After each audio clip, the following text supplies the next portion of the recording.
Magandang hapon po sa ating lahat. Oras na naman po ng ating salo-salo mula sa salita ng ating Panginoon. Sabi po niya dito po sa aklat ng Micah chapter 4 verse 5, kahit na magpatuloy sa pagsamba sa kanilang mga Diyos-Diyosan ang lahat ng bansa, kami kay Yahweh lamang sasamba magpakailanman. Purihin po ang pangalan ng ating Panginoon. Kahit na magpatuloy sa pagsamba sa kanilang mga Diyos-Diyosan ang lahat ng bansa, kami kay Yahweh lamang sasamba magpakailanman. Purihin po ang salita ng Panginoon na ating nabasa sa hapon na ito. Paano nga ba tayo mamumuhay habang hinihintay nating dumating ang ating Panginoon? Dapat tayong mamuhay para sa ating Diyos na lumalakad sa kanyang matuwid na kaparaanan, mga kapatid. At dito sa talata na ating binasa, ang sabi po niya, kahit na ang mga ibang bansa ay magpatuloy na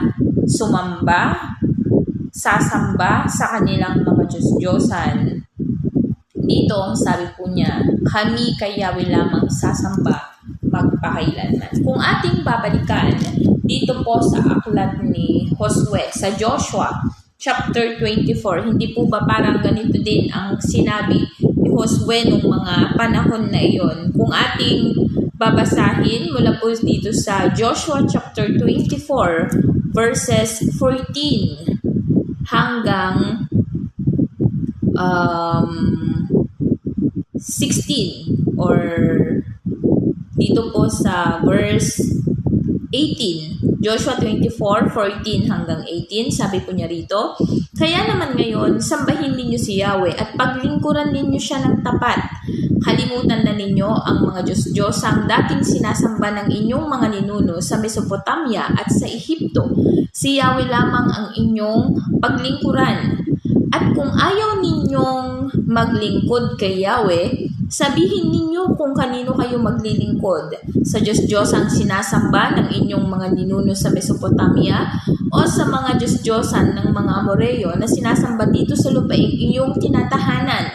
Ngunit ako at ang aking angkan ay kay Yahweh lamang maglilingkod. Ito po ang statement ni Joshua noong mga panahon na iyon. Kung ayaw niyong sumamba, kung patuloy kayong maglilingkod, sasamba sa mga Diyos-Diyosan na sinasamba ng inyong mga ninuno, nanindigan itong si Josue nang sabi po niya, ako at ang aking angkan, ang aking sambahayan, ay kay Yahweh lamang maglilingkod. At makikita natin kung ano ang sagot ng mga Israelita nung mga panahon na ito. Sumagot ang bayan, verse 16, wala kaming balak na talikuran si Yahweh at maglingkod sa mga Diyos-Diyosan. Si Yahweh na ating Diyos ang siyang humango sa atin sa pagkakaalipin sa Ehipto. Nasaksihan din namin ang mga kababalaghang ginawa niya upang tayo'y maingatan saan man tayo mapadako at mailigtas sa mga kaaway na ating nadadaanan.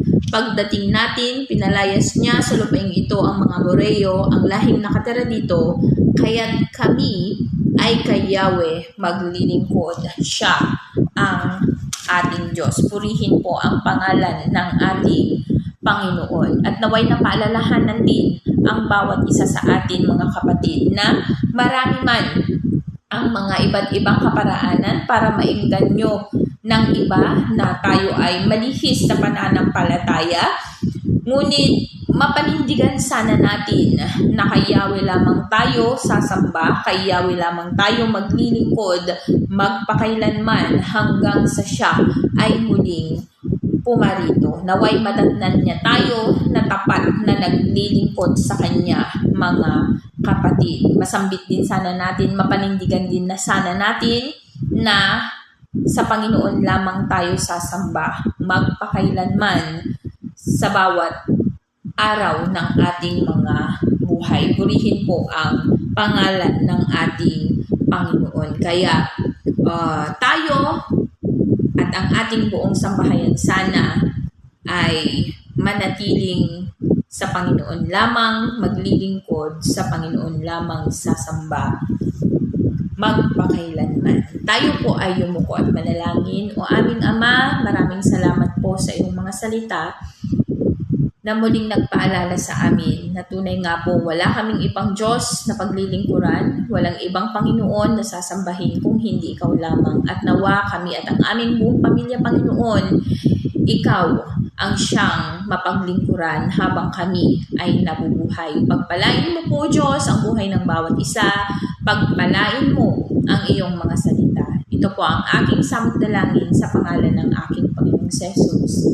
Amen and Amen. Magandang hapon po sa ating lahat.